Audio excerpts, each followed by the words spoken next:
Very glad you're here with us today.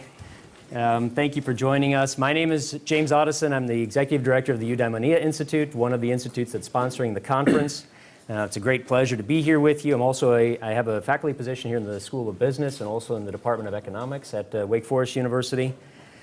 Title of our session here today is Individual Fulfillment and Service to Others. Note that we didn't say versus service to others, although maybe we can get a little bit of that out of the speakers today. So we have two speakers. Let me just take a moment to introduce who our guests are. Our first guest is Mr. John Allison, who is executive in residence. I've got a little picture of him. There he is.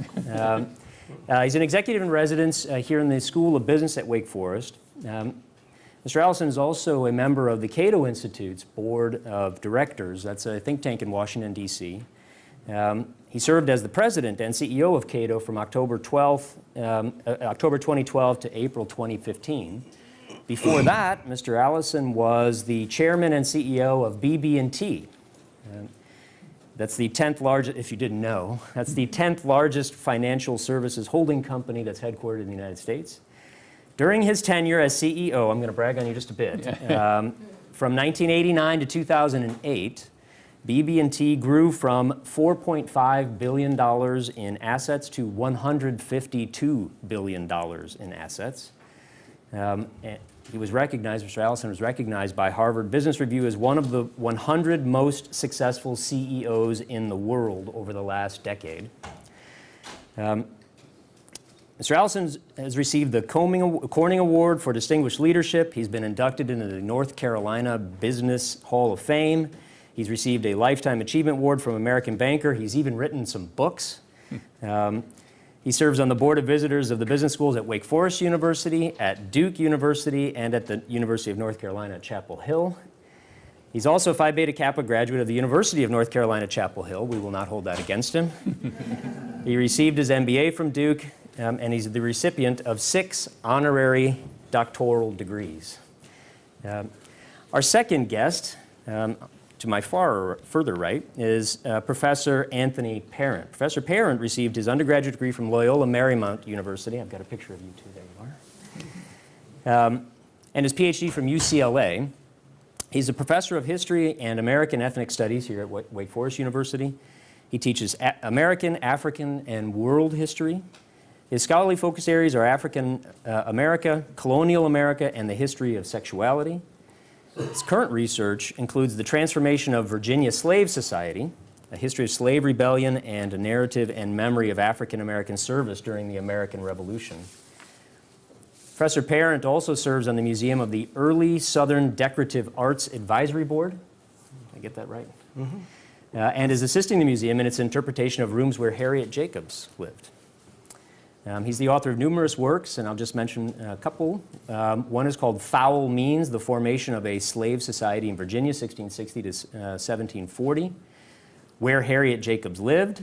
And he is most recently the co-editor of Historical Trauma and American Indian and African American Resilience. Please join me in welcoming both of our guests.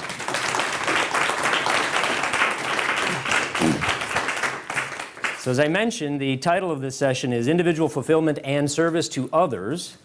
So I thought perhaps as an opening question, so both of you have had a long-standing affiliation with Wake Forest University, so I know that both of you are well aware of the university's motto, Pro Humanitate.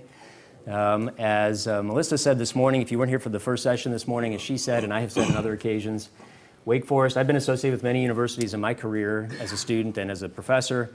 Wake Forest is one of the only places I've ever been that actually takes its motto seriously. All the students know about it. All of the faculty know about it. In fact, when I came to interview for the position I now have, I thought I was being punked because everybody I talked to mentioned that phrase, Pro Humanitate, and I thought this can't be an accident. Well, it turns out it's not an accident. It's part of the fabric of the university here.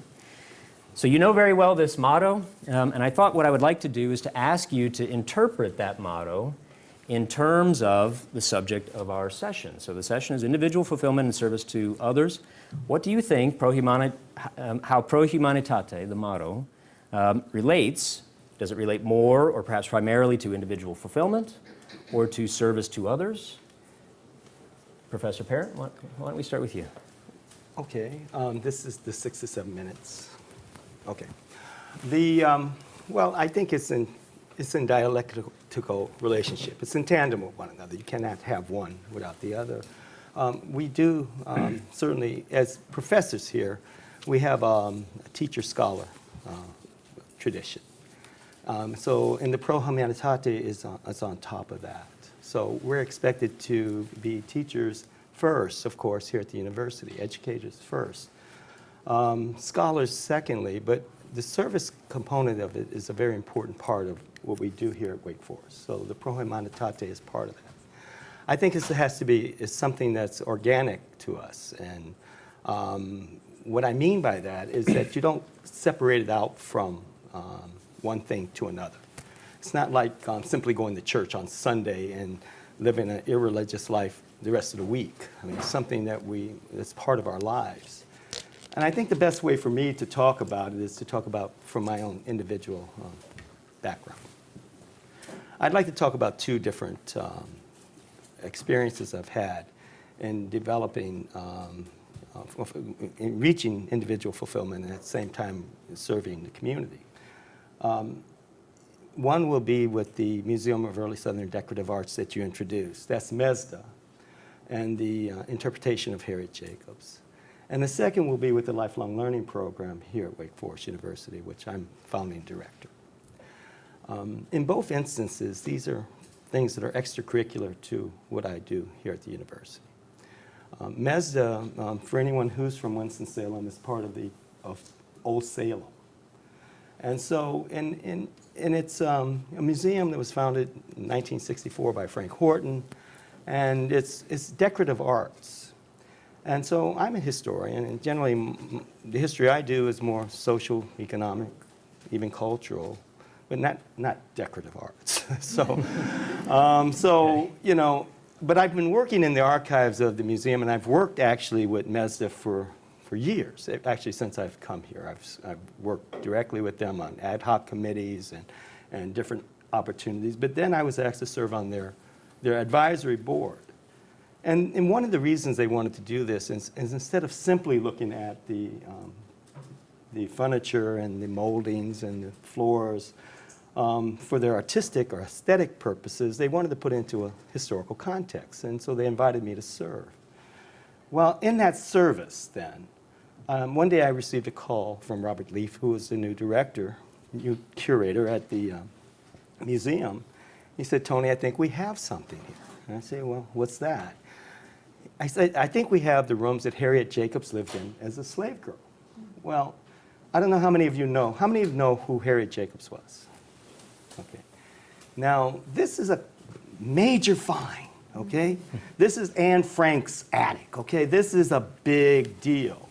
And even the state now has, a few years ago in the Rotunda, when they featured a dozen people, Harriet Jacobs was part of that feature.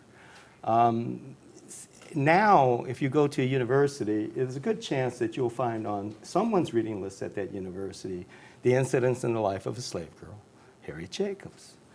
And so, you know, I'm immediately down there and say, well, what can we do with this? And of course, we take the space then, which was interpreted as the Blair rooms there, and reinterpret that space now to, with the life of Harriet Jacobs in mind. Now, this is a major historical find in that, you know, like I say, in the last generation, more scholars have been interested in this particular narrative than even Frederick Douglass's narrative, which, you know, in my generation, that's the one that was assigned to all of us, right? But, you know, Harriet Jacobs, this is a big deal. And I can tell you that the Harriet Jacobs scholars did not know this, because when they came to visit, you know, we were able to show them the space. And I can remember Professor Foster just touching the banister where Harriet Jacobs, right near where she slept, and which is also talked about in this narrative, that she just trembled. Now, to cut to the chase a little bit, you know, what does this mean for the wider community? Well, this certainly opens up the Museum of Early Southern Decorative Arts to the wider community. Now they bring school children in on a regular basis to see this space. And I'm very happy to have played a role in helping to interpret that space. And they've dedicated the space. They've put Harriet Jacobs' portrait there. That's a very famous portrait. They put up her, well, they purchased the first edition of her book in my honor, I might add, which I was very pleased about. But this is this is broadened the community. Well, this is organic to what I do. This is what I do. I do history. I was able to contribute to their mission there. It's helped to widen the community in terms of Harriet Jacobs. We had a major conference associated with it. And I had a publication that came out of that. The second I'd like to talk about is the lifelong learning program here in Winston-Salem. Some of you may know about that. Anyone, maybe? Okay, several. Cool. This instance, you may not, in the program it states that I'm the director of the Master of Arts in Liberal Studies program here at Wake Forest. That's a MA degree it's now a program that's 30 years old. Because of that, I suspect when the Arts Council called, Winston-Salem Arts Council called Dean Escott, he recommended my name to the Arts Council. I went to their meeting and to see what they wanted to do. And what they wanted to do sounded a little mercenary at first to me. They said that, look, we've done our research, and we know that our donors are attracted to cities as they retire that have lifelong learning programs, that have programs for retirees to take additional educational courses. I said, well, what does that have to do with us, really? I mean, and he said, well, you guys are in the business of education. I said, well, let's see what we can do about this. And the more I looked into it, I said, okay, there are programs like this. Many universities have these kind of programs, and they were funded by Osher Foundation. And what Osher would do is come in and essentially build, if you could put in a proposal and receive a grant, and they would build a building for you to house this kind of lifelong learning. And then you would, essentially, you build a community there, and the people would come in, and they would help run the program, administer the program, and teach the courses. Problem is, we had an economic downturn, right? Remember that? And Osher decided to stop funding these kind of proposals. So I began to say, well, okay, should we do this? We can't get any funding for it, but we don't really need a building. After all, the Arts Council had just put up a new building, and they called it the Milton Rhodes building down on Spruce Street. I said, well, Milton, we have a building. We don't need to put up a new building, but let me think about how we can make this work. Well, modeling it on the Master of Arts in Liberal Studies program, I figured that, okay, this is a way to bring faculty in, and we can teach the courses that people would like. I have access to that faculty. I know who can do this, and then the question is, well, how do you pay for it? What is a good pricing mechanism for it? So we developed an advisory board, and we asked people, people that were in the malls program. We asked people that were in the retirement community, because that's who we're generally trying to reach. And our initial pricing, they said, was just simply too much. So we reduced it. And we figured, okay, we can still pay the faculty. We can still pay the rent. We can still bring in the community and teach courses at, I think, a reasonable rate. And so essentially we're teaching at $10 an hour, $120 for the first class. We pay 6 weeks for 2 hours a week, and that turns out to be a course for us. And I said, well, and we have a registration of $70. Now, quickly, in 4 years now, we've grown to over 400 registrations annually. We've offered 75 courses. We even have a group of people that we're beginning to call the 2020 Club, the first 20 people who have taken 20 courses over these 4 years. So I see this as an outreach and expanding our Wake Forest community by bringing our education to the retired community here. So in those two instances, I feel myself flourishing as an individual. I'm able to work at the things I do. I'm able to contribute then or help bring a service to both the Mazda community as well as the lifelong learning community. And, this is Pro Humanitate. This is what we do at Wake Forest. It's not separate from what I do as an individual. I'm engaged in the process of education, but as the opportunities present themselves, I think we as a faculty, we're able to take advantage of that or recognize it and enhance it, make it better. Thank you. So, Mr. Ellison, it sounds like Dr. Parent seems to think that there isn't really a conflict between individual fulfillment and service to community, at least properly understood. I'd like to hear your thoughts about that. Well, I think Dr. Parent did a good job of describing Pro Humanitate at Wake Forest.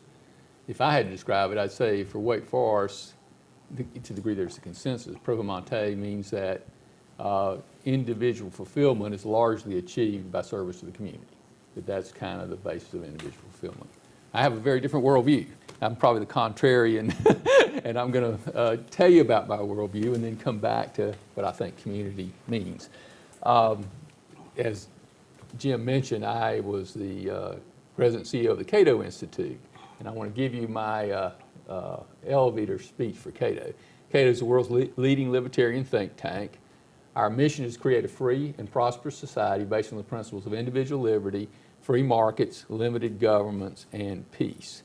We really do believe in limited government. We think the government ought to stay out of your pocketbook. We also think it ought to stay out of your bedroom. We think government has one very important but very limited role. The purpose of government is to protect individual rights. It's to keep me from using force or fraud, using force or fraud to take what you've earned, and keep you from using force or fraud to take what I've earned.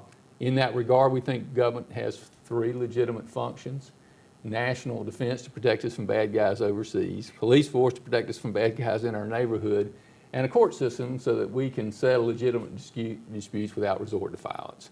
In our world, we'd have 95% less regulations and far more effective courts than we have today. The reason we think that it's critical that government be limited is government has a very, very dangerous power. It has the ability to initiate and the authority to initiate the use of force. Governments have guns. Walmart can beg you to buy their products. They can offer you special deals. They can try to entice you, but they can't make you. The government can make you. They can put you, they can take your property. They can put you in jail. They can kill you. In fact, throughout history, governments have slaughtered hundreds of millions of people. Government is about the use of force. And just commonsensically, relationships that are voluntary almost always have better outcomes than relationships based on force. And government is about the use of force. If force is not necessary, government is not necessary. In that context, getting to the community issue, I'm an advocate of the principles that I think made America great: life, liberty, and the pursuit of happiness. Each individual's unconditional moral right to their own life. Each individual's moral right to the pursuit of their personal happiness. Now, when I talk about the pursuit of happiness, I'm not talking about having a good time on Friday night, but happiness in the Aristotelian sense of a life well lived. Blood, sweat, and tears happiness. When you're 80 years old, you look back and say, man, that was tough and I'm glad I did it. Happiness in that context has to be earned. You can't be entitled to be happy. You have to earn the right to be happy. And if you think about the pursuit of happiness, most people are kind of okay with that, but that's actually a very selfish idea, isn't it? I'm going to go out and pursue my own personal happiness. And selfish is viewed as bad. Let's define selfish properly, what I think is proper. Let's define it as one acting in one's rational self-interest, acting in one's rational self-interest. And the reason I think that's important is we get a false dichotomy. And here's the dichotomy: to take advantage of other people or to self-sacrifice, neither one of which make any sense. In fact, a lot of people think that taking advantage of other people is selfish. The irony is taking advantage of other people is self-destructive. It's self-destructive in two ways. You might fool Tom, Dick, and Harry, where they're going to tell Betty and Eric and William and Sarah, nobody's going to trust you. And if you're not trusted, you're not going to be successful and you're not going to be happy. At a deeper level, we all try to influence people. I'm trying to influence you today, right? But if you let go of reality, if you let go of the facts and you try to manipulate somebody else's mind, you can do a lot more damage to you than you do to them. In my career, I've had the opportunity to meet a lot of successful people. I've never met anybody that was both successful and happy that got there taking advantage of other people. Now, I've met some people that had a lot of money that got there taking advantage of other people, and they're the most unhappy people I ever met. Taking advantage of other people is not selfish, it's self-destructive. How about self-sacrifice? That's kind of the moral code of our society, right? You hear it at home, you hear it at church, you hear it at school, you hear it on the media. We're all supposed to self-sacrifice. I want to ask you to ask yourself what I believe is the most important question you can ask yourself. I particularly like to ask students to ask this question, but for those of you that have children, ask yourself honestly how you'd like your children and your grandchildren to answer this question. Do you have as much right to your life as anybody else has to their life? Do you have as much right to your life as anybody else has to their life? Of course you do. Why would you believe anything different than that? And by the way, if you do not have a right to your life, then nobody has a right to their life. Because in the real world, there's only, if I don't have a right to my life, and I don't have a right to my life, and I don't have a right to my life, and I don't have a right to my life, and I don't have a right to my life, nobody has a right to their lives. And when no individual has a right to their life, that's when the tyrants show up. Because they know how your lives ought to be used. So in order to defend individual rights, in order to defend the pursuit of happiness, you have to begin by defending your right to the pursuit of your happiness, and at the same time, other people's right to the pursuit of their happiness, as long as neither one of us violates each other's rights. Okay, taking advantage of other people and self-sacrifice, neither one make any sense, but there is a rigorous, demanding moral code that underlies free and successful societies. We are primarily traders. We trade value for value. Life is about figuring out how to get better together. When I was running BB&T, we had a gut-level commitment to help our clients achieve economic success and financial security. And we expected to make a profit doing it. Life is about figuring out how to get better together. There are only two stable relationship conditions, win-win and lose-lose. Whenever we get greedy and we set up a win-lose, our partner gets bitter. You see that in spousal relationships, and you end up in a lose-lose. Interestingly enough, whenever you get self-sacrificial and you set up a lose-win, you'll get bitter and you end up in lose-lose relationships. So in any meaningful relationship in your life, you should ask, what's in it for me? That's a fair question. But you should also ask, what's in it for them? Because if there's nothing in it for them, at the end of the day, there'll be nothing in it for you. And of course, it's in your rational self-interest to help the people you care about, your family, your friends, the people you work with, because human relationships matter a lot. I believe it is in my rational self-interest to support the United Way. United Way is an umbrella charity organization, does a lot of good in the community in which I live. I wouldn't want to live in that community if the United Way didn't exist, and I wouldn't want my children to live in that community. In fact, I support lots of charitable, I give a lot of money to charitable organizations. In every case, I believe it is in my rational self-interest to do it. I do think there's a difference in kind, however, and I mean a difference in kind, not a trivial difference, in me choosing to do that and somebody taking a gun, i.e. the government, forcing me to do something that I don't want to do because I don't think it's productive and I don't think it's the right thing to do. I think there's a difference in kind. So here's the question. What would be required for people to act in their rational self-interest, and how would that relate to communities? I think what would be required would be first that people would have to hold the context. A lot of times people, when they talk about selfish, they talk about what I call tunnel vision. And tunnel vision is when you're self-focused, and that's pretty offensive, and it's not very rational. You have to ask yourself, what kind of world would I like to live in? And what would I enjoy doing, moving the world in that direction? So I'd have a sense of purpose, making the world a better place to live, doing something I want to do for me. I would take care of my body. I'd eat right. I'd exercise. I'd take care of my mind. I'd read, think, study. I'd work hard to create healthy human relationships with other people that shared my values, and I'd have a rational value system. What if everybody had a sense of purpose? Did the best they could to take care of their body, did the best they could to take care of their mind, worked hard to create healthy relationships with other human beings that shared their values, and had a rational value system. I say think a huge percentage of the world's problems would go away. People keep saying that, you always hear the problem is everybody's selfish. My observation is very few people consistently act in their rational self-interest. Most people act, at least in some way, in a self-destructive manner. I had a brother-in-law, drank 24 beers a day, got cirrhosis of the liver, drank 24 beers a day, died. People say he was selfish. No, he was self-destructive. Bernie Madoff, the guy that stole hundreds of millions of dollars from his family and friends, he said the best day in his life is when he went to jail. Can you imagine spending your life stealing from your family and friends? That's not selfish, that's self-destructive.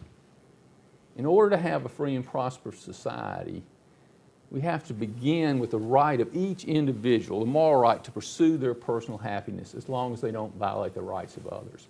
And I think that's what creates community. Now, I'm sure that Dr. Parent didn't think of it in this context, but I think he was pursuing his rational self-interest and how all that blended together. So I think that's how you create community. But I think whenever force is involved, and that's what the government's about, you get suboptimal outcomes. And I think when government gets as powerful as it is today, that's why we have so many conflicts instead of people working towards voluntary solutions based on their beliefs and their values and their principles. So that's my interpretation of the trade-off between individual rights and community itself and service to others. Thank you both for that. Let me ask another follow-up question, then we'll take some questions from the audience. So, Dr. Parent, I'd like to ask you whether you would describe or be willing to accept the description of the examples you gave as being you acting in your own rational self-interest. And we might expand that a little bit and say, the two of you come from different backgrounds, primarily academia, primarily business. Do you think that has shaped your respective worldviews? Do you think that there are different values or different types of values that might be appropriate in one arena that's not exactly appropriate or applicable in the other? I'll turn the floor over to you, any part of that you'd like.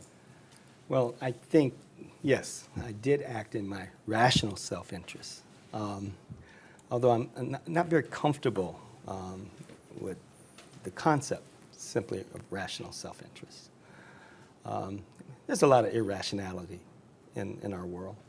The markets very much are often triggered by irrationality. Self-interest, I'm philosophically, I'd probably come at this in a different way.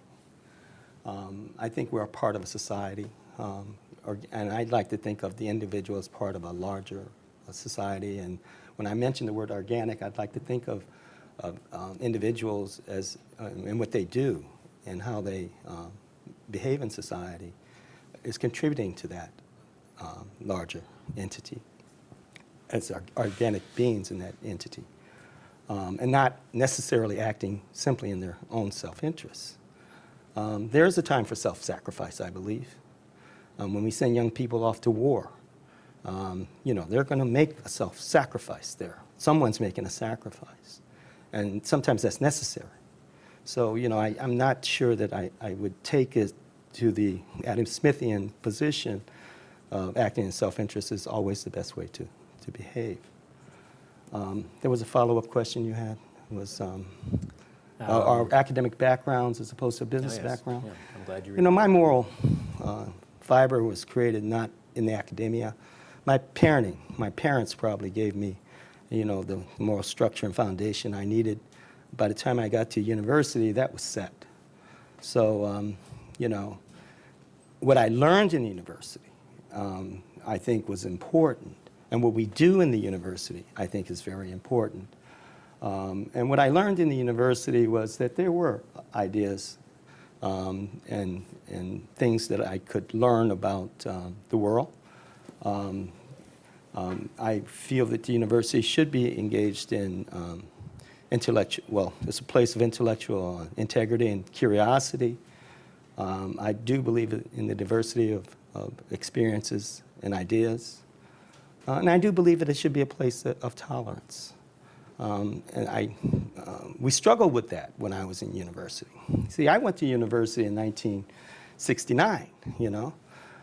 This was a time when everything was in turmoil. I mean, people were boycotting classes, not going to school to demonstrate our opposition to the Vietnam War. This is a time then that I came of age. And so, and also came of age during I went to high school in 1965. I'm from Los Angeles. Watts erupted in 1965. These are the things that help mold my understanding of the world. Because learned very quickly about racial inequality and now wealth inequality and things like that. So, university became a very important place. And I continued, of course, and became a university professor. But like I say, I was myself when I was 18 years old. Now, hopefully I've become a better self. But, and I'd like to think that the academic life, and this is what I would like to say about this too, sometimes it's thought of that somehow we live in a world separate from the business world or the real world. Governor Reagan even talked about the significance of psychic income. But psychic income couldn't buy me groceries. I paid rent like everyone else. These things just simply didn't exist. Academia or professors do not live in a world that's separate from the world that we live in. So this whole notion of business and the world of business outside of us is just false. It's false. And so, when university professors, when I first started, organized a union to get health care made a difference for me. I didn't have it when I first started because I wasn't a permanent professor at the university. It made a difference in our family. So, we're not separate from the world of business or the so-called real world. This is the world we live in. And so when Professor Ellison says that, we all are engaged in this world, he's right. I just take a different perspective on that engagement. I think it's more social. We're a part of communities that are more socially oriented, or at least my sense of it is, rather than operating simply from my own individual perspective. Mr. Allison, so Dr. Parent says there are cases in which people should make genuine sacrifices. And it's often said that businesses need to give back to society, maybe sacrifice in some way to give back to society. What do you think about that? Well, let me answer a couple of things. First, just because I think people should act in irrational self-interest doesn't mean that community isn't important. Community matters, of course. So it's not, those aren't the community matters. It's just what your motivation is and why you're acting in that way. In terms of business versus the academy, I have the unique experience to have been in business most of my career, but I spent several years here as a distinguished professor of practice, and I ran a nonprofit institute. I believe the same values work in all three. They're not always the same evidence in all three, but I'll give you an example. Cato, the libertarian think tank I joined, when I joined it was not doing very well, and we were able to turn it around using the same principles we ran in business. So I think the academy's performance could be improved by more application of the same principles. That doesn't have to do with necessarily the behavior of the academics in the academy. In regards to sacrifice, I don't think you should ever sacrifice. And let me explain that. There are many trade-offs in life. You ought to have a hierarchy that's clear about what your values are and what's important to you.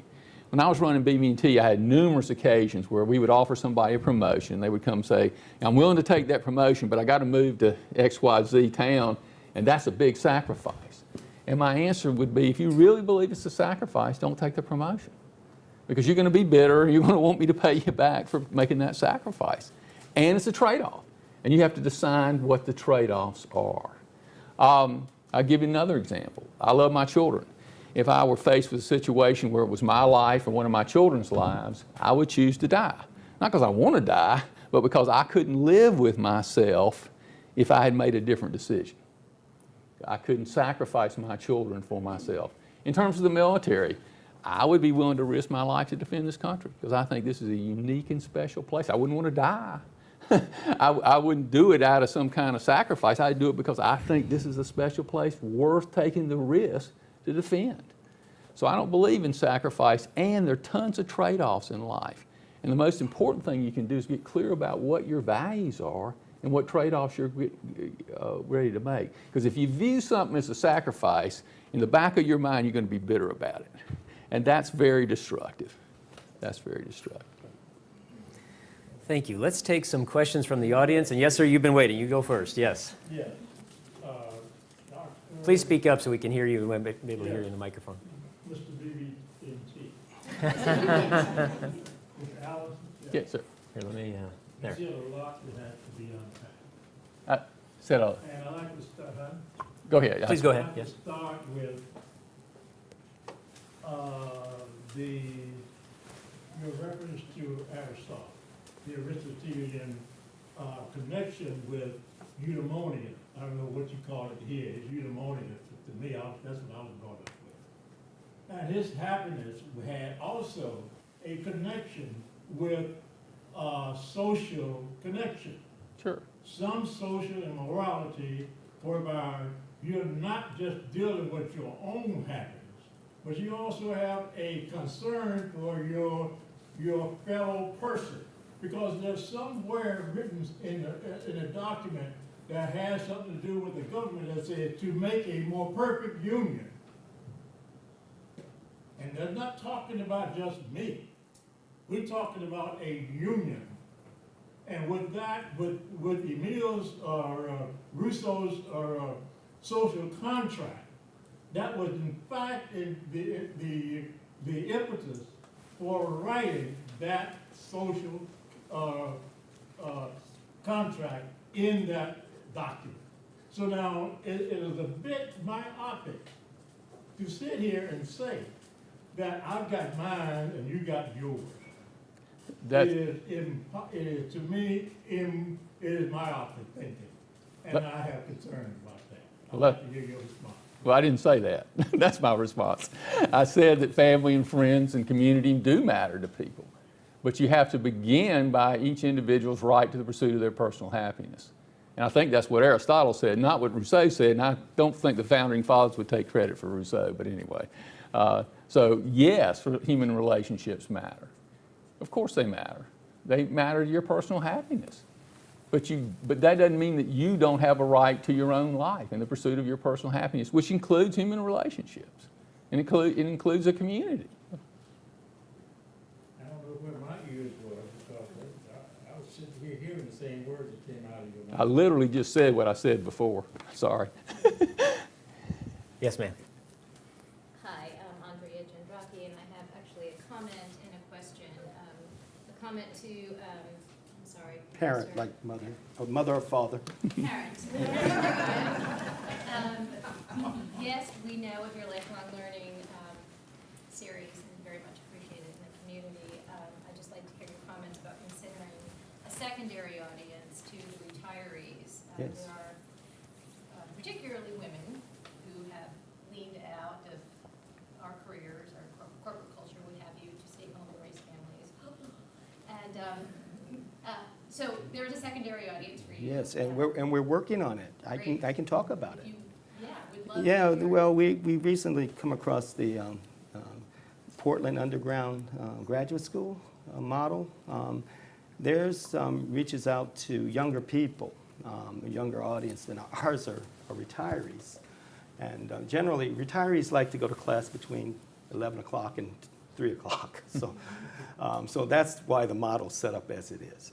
And I've been thinking about it for years. But the way to do it, what the PUGS people do it, they've been able to reach out to a younger generation. And the courses that they're offering are more transformative or personal transformation or social transformation. So I actually put out a call to my faculty, or one of our groups of faculty listserv just last week, asking for faculty to now think of offering courses early evening, maybe 6:30 in the evening, instead of the 6-week course, we'd like to offer a 3-week course, so we cut it in half because also our younger professionals may not want to commit to a 6-week course. So we're looking for now 3-week courses in the evenings, maybe 6:30 in the evening as opposed to later. And so we'll hopefully that'll be something that we can put out rather soon. Wonderful. Thank you so much. And just a very quick response to service to others particularly. I know that you're a dad. How do we instill in our children, and I have a 9-year-old and an 11-year-old, and yes, we go to church, I teach faith formation, what have you, but altruistic motivation to serve others. It is just so difficult in this day and age to, and I'm sure every parental generation has said this, but to really instill that altruism in children to serve others. We clean up Winston-Salem, we visit the old folks, but where is that altruism? If you can figure this out, Yes. we're going to win a Nobel Prize. Go ahead. I don't have the answer to that. You do too. But what I think you should try to do with your children is help them search for a sense of purpose. A purpose that's making the world a better place to live, doing something they want to do for themselves. Because I think if you try to teach children that they don't have a right to their own lives, which is often how this ends up, they're going to be in rebellion. And I think a lot of the worst people on Wall Street, that's what they were taught. I think you need to teach children that, hey, you do have a right to pursue your life, but you need to do it in a way that makes the world a better place to live. Because that's how you'll get meaning out of it. So what can you do to make the world a better place to live? But you need to do it in something you want to do for yourself. If you try to do something that you don't want to do, you aren't going to do it very well. Plus, you will waste the most precious thing you have, which is your own life. So I think the challenge is helping children find a sense of purpose, doing something good in a, you know, and it doesn't have to be phenomenally good. Maybe they're just going to open a restaurant that has better food, you know, more nutritious food, whatever.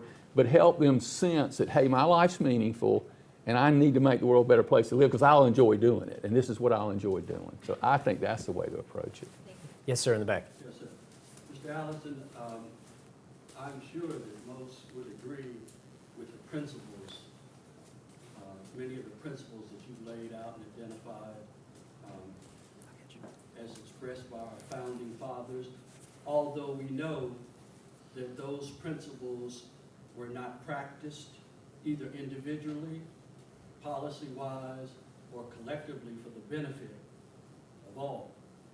So how would you address the fact that those who operate in their self-interest in a capitalistic society and then are able to accumulate wealth, power, influence, and then in their self-interest find other folks who have similarly aligned self-interest to then perpetuate more of their self-interest, that those who may feel like their opportunity to pursue happiness is being unduly influenced or impeded, what should be the response of those who find themselves in that situation? I think that's a great question. Here's what I believe. Unfortunately, in my view, we don't operate in a free market in the United States. What we have in the United States and what we've had for a long time, unfortunately, is what I call cronyism. And cronyism is where people get special deals from the government. It's gotten to be a huge problem, and that offends your sense of justice. And but remember, the deals come from the government, not, you know, I can't get a deal from the government unless they give it to me. It's like parents versus a child. You know, if my 16-year-old wants the keys and I think he's going to go out and get drunk, and I give him the keys, it's my fault, right?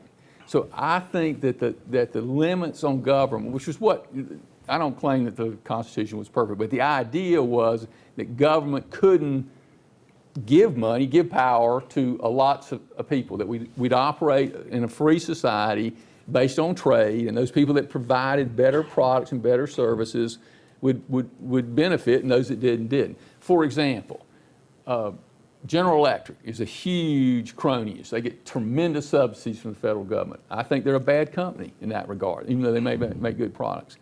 Steve Jobs invented the iPhone basically got no benefits from the government. And everybody in the world's better off because Steve Jobs. Now that Steve Jobs made a lot of money, that's great with me, because the amount of wealth and well-being he created for others is huge. So I think the sense, and I'm not trying to deal with history because I don't know how you undo history, but my sense of injustice is that there are people, and it may be racially related, it may be anything related, that get benefits unfairly from the government because it's got a gun to take people's stuff versus earn it like a Steve Jobs did. I don't think a lot of people are offended by Steve Jobs being successful. And by the way, Steve Jobs has done an enormous amount of benefit to Africa, more than all the gifts have ever done, because in Africa now they're finally getting the internet. Wow, what does that do to your knowledge of the world? And by the way, this is an interesting issue. Inequality globally is in a free fall. We keep talking about inequality. We talk about it in the United States. Globally, it's in a free fall. Why is it in a free fall? Why is there much less inequality than there used to be? It's because of free trade and free markets. You know, people talk about poverty in Baltimore. Well, really, there's not much poverty in Baltimore. Poverty's in Bangladesh. Those people have gone from $200 a year to $400 a year. That sounds terrible, but doubling your standard of living is enormous. It's life and death for those people. So inequality is falling as markets become freer and trade becomes freer. But isn't it also true that the amount of capital that's owned by fewer and fewer people is also happening as well? No, it's not true. Not happening. No, capital's more distributed than it's ever been. Probably everybody in here has stocks. And do you have a pension plan? Yes, sir, I do. What do you think they buy? I'm sure they're buying stock, but the wealth in the existence of fewer people having more and more wealth is indisputable. Not globally. Could I just It's follow not a up? fact. I mean, go Maybe to. I didn't ask my question clearly because I didn't Go get ahead. an answer. I thought we the people were government, but somehow maybe that got perverted. Well, I mean, the people had slavery, right? Well, that's my area of expertise, so if we want to talk about that too. Yeah, I won't go back and deal with that. What my question was how do those who find themselves in situations where their one vote doesn't carry the equality of one vote with others for any number of reasons Right. that may be perverted or whatever, that find themselves that their education doesn't give them the same opportunities as others. Right. Their hard work does not give them the same opportunities of others. Right. Their clean living does not give them the same opportunities of others. My question to you is how do they pursue happiness in that environment?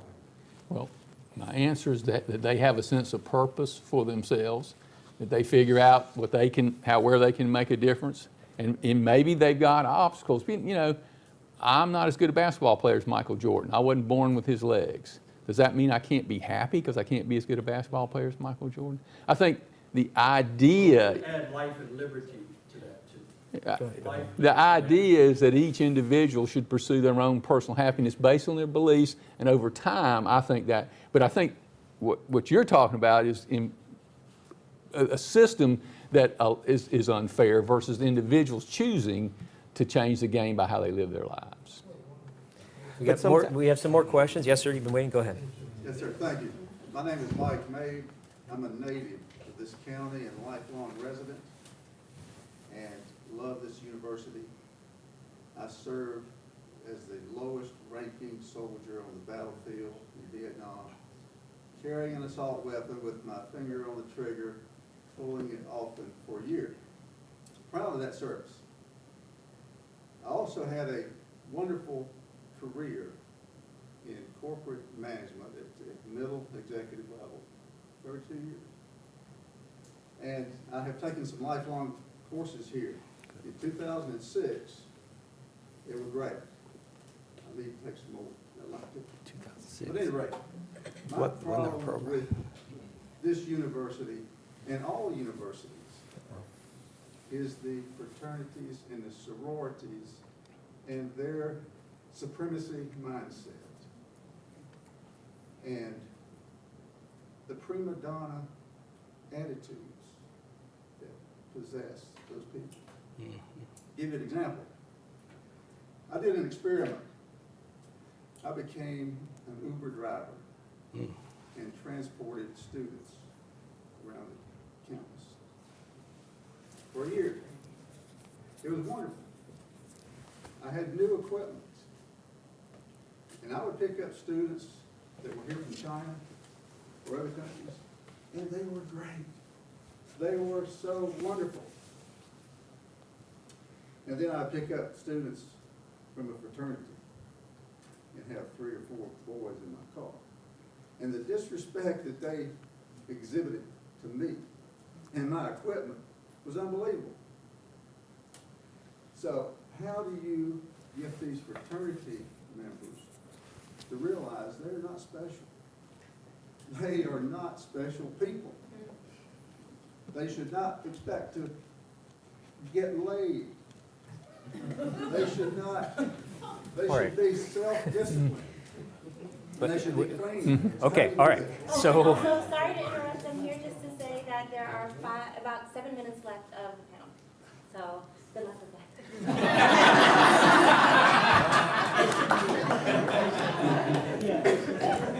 let's get a few more questions. We have lots of hands up. Yes, ma'am, and all the way in the back, and then I'll come to you. I just Yeah. had, when your first premise, Dr. Ellison, was that everybody has a right to pursue their happiness as long as they don't violate the rights of others.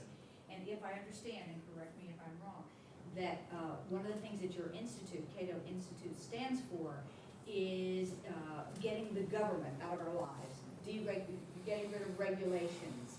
So to me, that implies a trust in human nature, that we're going to pursue our individual rights and we're not going to infringe on the rights of others. And that's actually not the way this works. That's not the way the world has worked. And the point of those regulations is so that I can breathe clean air, which I think is a right. So does the Cato Institute say that we absolutely trust human nature to pursue our wealth?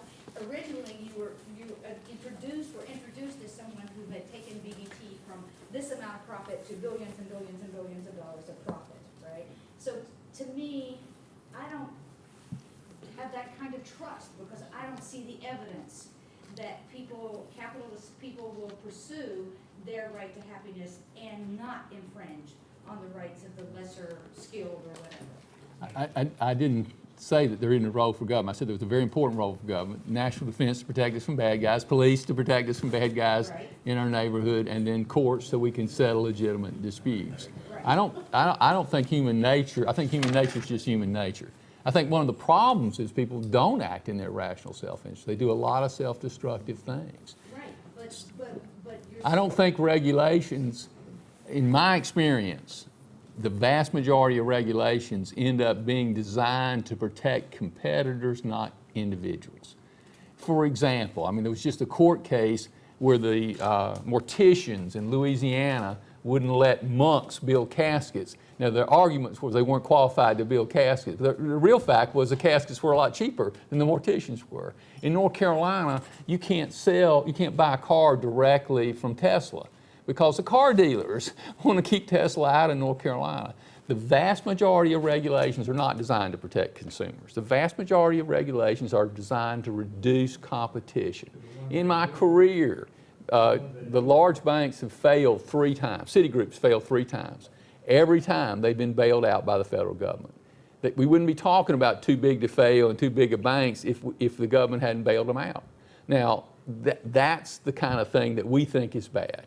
We think market self-discipline. If you list the 50 largest companies in America in 1900, only like 2 or 3 of them are still in business. Markets drove all the rest of them out of business. Probably some people in this group remember where Sears Roebuck was the dominant retailer. Anybody buy anything from Sears now? Walmart drove them out of business, and Walmart's in the process of maybe getting driven out of business. Amazon. Back to the questions of academics versus business. I do think one of the differences you get in business is you understand the intensity of competition. And what you see is that why the regulations are typically designed because somebody does something wrong and that the government chooses to keep them in business instead of letting them fail. And that's when you get a lot of these regulations. I think you ought to go actually look at the regulations and see how many of them actually benefit you. I think you'd be stunned. Let me raise a question with you. Do you think any regulation benefits us?